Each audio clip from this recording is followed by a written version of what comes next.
ለውን ሳይሆን ለጣጥፎ በቃ በሆነ ነገር የተሰፋፋ ይሄ ጥገናዊ ለውጥ የሚባል ነገር አለ።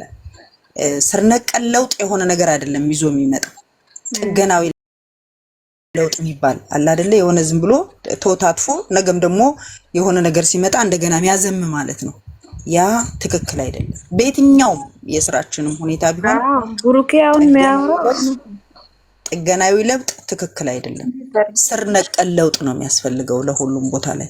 ስር ነቀል ለውጥ ማለት የማያዳግም እስካሁን ሲያጣላቸው በነበሩ ነገሮች በሙሉ የማያዳግም ነገር ራሱን ወደማያዳግም ሁኔታ አስገብቶ ከዛም በኋላ ለሷ የሚገባትን ክብር የሚገባትን ቦታ በትክክል ሰጥቶ ከዛ በኋላ አሁን እኮ እሷ የሚገባኝን ቦታ አላገኘሁም፣ አልተመቸኝም እንዴት ብሎ እንኳን እስቲ ያንን ተንተና እንኳን እንድታስረዳው እንትን አልሰጣትምና ጥገናዊ ለውጥ አያስፈልግም። ለማንኛውም አብረው ለመሆንና ኑሯቸውን ነገን የተሻለ ለማድረግ እኔ እንዳየሁት አሁን በመጡበት ሂደት ባለፈም አሁን እስቲ እንዲያርጌ እንደዚህ ልቀራረብ፣ በዚህ ጋር ልቀራረብ፣ በዚህ ልሂድ የሚያመጣቸው አይዲያዎች ሁሉ የተመቱ ናቸው።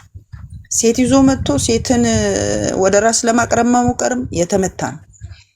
ሰው አለኝና እንደዚህ ትክክል አይደለም። ልብ የሚነግር ነገር አለ። ልብ አንድ ሰው ስናፈቅር በልባችን የምናስቀምጠው የማይነቃነቅ በማንም የማይወዛወዝ የራሳችን የሆነ አስተሳሰባል። ያንን በደንብ አድርጎ ልክ ዛሬ አሁን አዶናይ ለጃኒ እንዴት አድርጎ እንዳስተላለፈ መልእክት አይተናል። እንደዚህ አይነት የማይነቃነቅ መልእክት ማስተላለፍ አለበት። አለበለዚያ ግን ይሄ ነገም የተሰነጠቀ ቀዳዳ ይኖረዋል። እንደገና በዛ በተሰነጠቀ ሽንቁር ሌላ እንትን ይገባል። አሁንም እንደገና ይወዛወዛል። ሰው እንዲህ አይነት ኑሮ የእውነት ኑሮ ሊኖሩት ከሆነ ሊጀምሩት ከሆነ በትክክል ጽድት አድርጎ ራሱንም እንትን ብሎ አሁንም ወደ ሌላ አይነት ሐሳብ ሳይገባ ራሱን ተጠንቅቆ ቁጭ አድርጎ እነኛ ያቺ በጥፊ የመታቻት ሳይቀር ይቅርታ መጠየቅ አለባት። አይደለም እንትኑ በጥፊ የመታቻት ሳይቀር ይቅርታ እሷ ላይ አላስፈላጊ የቃላት አሻራ ጭንቅላቷ ላይ ያስቀምጡ ሰዎች በሙሉ ይቅርታ ሊጠይቋት ይገባል። ምክንያቱም ምንም ጥፋት የለባትም እችልች። ዞሮ እንዳለችው የሆነ አይዲያ ይመጣል። ዞሮ እሷ ላይ ይጠመጠማል። ለምን መጨረሻ ላይ ዙሩ የምታከረው እሷ ስለሆነች እሷ ላይ ይጠመጠማል። እና ይሄ ደግሞ ትክክል አይደለም። አሁንም ኦዲየንስም ቢሆን የእሷ ኦዲየንስ የኔ ኦዲየንስ የሚባል የለም። የእሷ የኔ የሚለው የመጣው ለምንድን ነው? በሚያመጡት አይዲያ በሚለዋወጡት ቃል አንደኛው እንደዚህ እየተባለ ነው እንደዚህ እየተጎተተ የመጣው እንጂ ሁሉም የጨረቃ ፋሚሊ ሁለቱንም የሚወድ የሚያከብር ነው። ምናልባት ከጊፍት ጋር ተያይዞ ከሆነ እህቶቼ እያለ ካለ ይሄም ትክክል አይደለም። ለምን በጥቅም ላይ የተመሰረተ እህትነት ከሆነ ይሄም ትክክል አይደለም፣ ሊታረም ይገባል። ሁሉም የሱ እህቶች ናቸው። ጥፋቱን ስናይ ነው እንጂ የምንናገረው። እኔ በቀደም ለታ በደንብ አድርጌ ተናግሬዋለሁ። ዛሬም የሆነ ጨረፍ አድርጎ ለመንካት ሞክሯል። ዞሮ ነገም ከነገ ወዲያም እኔ የምናገረው ከሚያመጡትና ከማያው አይዲያ ጋር ተያይዞ እንጂ እኔ የሁለቱም ጥላቻ የለብኝም። የሚያምሩትም የሚደምቁትም ደስ የሚሉትም እኛም ደስ ብሎ የምናያቸው አንድ ላይ በፍቅር ሲመጡ ነው። በፍቅር ሲመጡና ከፊት ከኋላ ያለውን ጋሬጣቸውን አስወግደው ማስወገድ አለባቸው። ፍፄም በጥሩ አስተሳሰብና በጥሩ መንፈስ እንዲመጣ መደረግ አለበት። ወንድሙም ቢሆን የእሷ ወንድምም እሷን ሌላ ታክቲክ ነው የተጫወተባት። ይሄም ትክክል አይደለም፣ መታረም አለበት። የሱም ወንድም እኛ ቆንጆ ስለሆነ ነው ብሎ መጻደቅ የለበትም። ይሄም ትናንትና ብየዋለሁ፣ አላፊ ጠፊ ነው።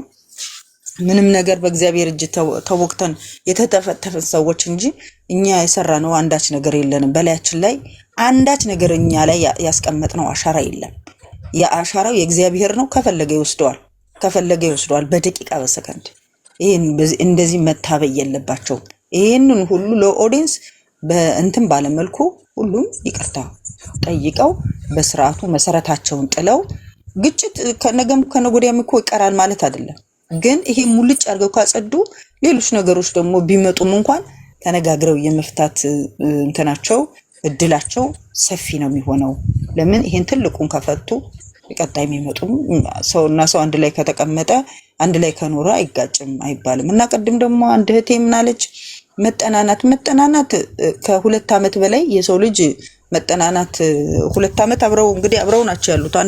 አንድ ቤት ባይኖሩ አንድ ቦታ አንድ አካባቢ እየኖሩ ለኛ 30 ደቂቃ ቪዲዮ ነው የሚያሳዩን እንጂ ከዚያ ውጭ ግን ሌላውን ህይወታቸውን ብዙውን አንድ ላይ ነው የሚኖሩት። እና ደግሞ የሰው ልጅ አብሮ ለመሆን ደግሞ በዚህ በመሃል ከሚመጡ ችግሮች አንፃር እንጂ እነሱ ተጠናንተዋልም ይተዋወቃሉ። ልብ ለልብ በደንብ ነው የሚተዋወቁት። ነገር ግን ሶስተኛው ወገን ሲገባ እንደዚህ ፍርስርስ ያደርጋቸዋል። ፍርስርስ የሚያደርጋቸው ለምንድን ነው? አንደኛ የሚመጣው አካል የሚናገረው የሚጥሉት ቃላት፣ ሁለተኛ እሱ ደግሞ እነኛን የሚጥሉትን ቃላቶችን እና ደግሞ እጃቸውንም ሲሰነዝሩ ጭምር የሚወስደው እርምጃ እየተለሳለሰ መሆኑ። ምክንያቱም ራሱ ጎትቶ እስካመጣ ድረስ እሷ ላይ የሚሆነውን ጫና ለመቀነስ ቢያንስ በትክክል እሷን እንኳን እንደዛ እንደገፈተራት እንኳን ገፍትሮ ያስወጣቸው እንደዛ እንኳን አያረጋቸው እና አለሳልሶ ነው የሚናገረው። ያ ደግሞ የእሷን ስነ ልቦና እየተጫነ ነው ያለውና ከመጣናናትም አልፈው ወደ ቤተሰብ እውቅና እስኪሰጠው ድረስ አብራችሁ ሆኑ እስከሚባሉ እስከዛ ድረስ የደረሱ ስለሆኑ በዚህ ደረጃ እንኳን መጠናናት የሚባለው ከ2 ዓመት በላይ እኔ በቂ ነው። ሌላ እድሜን እንደገና ወደ ሌላ ምዕራፍ የሚገባውን እንትን በሆነ ምዕራፍ ላይ በአንድ ምዕራፍ ላይ ብቻ ገድቦ እድሜን መጨረስም ትክክልም አይደለምና ያ ይመስለኛል። እኔ ዋናው ትልቁ ነገር ሶስተኛ ወገን ካጠገባቸው ያወጡ።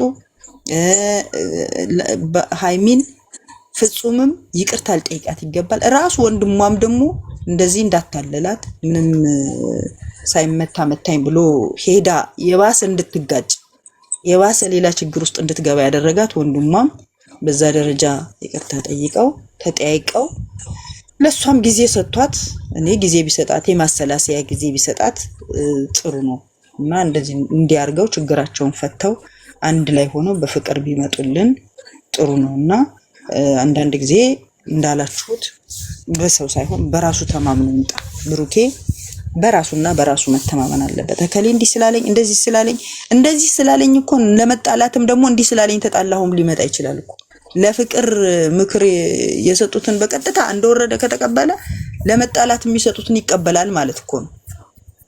እንትን ማመዛዘን አለበት። ማመዛዘን እንደወረደ አይደለም። ምንድነው ያለው ይሄ ነገር ሲቀበል ምንድነው የሚያመጣው እንትን በእኔና በሷ መካከል ሊያመጣ የሚችለው ነገር ምንድነው ብሎ አመዛዝን እንጂ እኔ በቃ እናንተ ትናንትናም እንደዚህ እንዲስትሉ አይቼ ምናምን አይደለም። ሲጀመር ሰው እንደዚህ እስከሚለው ድረስ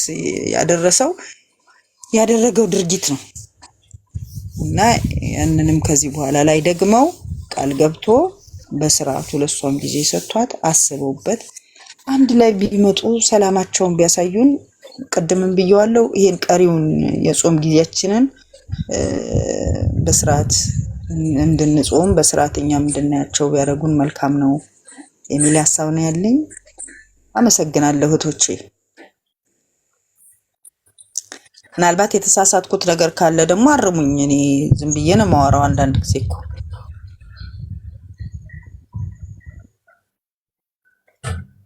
እህታችን አልተሳሳትሽም። ይታይሽዬ ከታችም እየጻፉልሽ ነው አወራርሽ እንዴት ደስ እንደሚል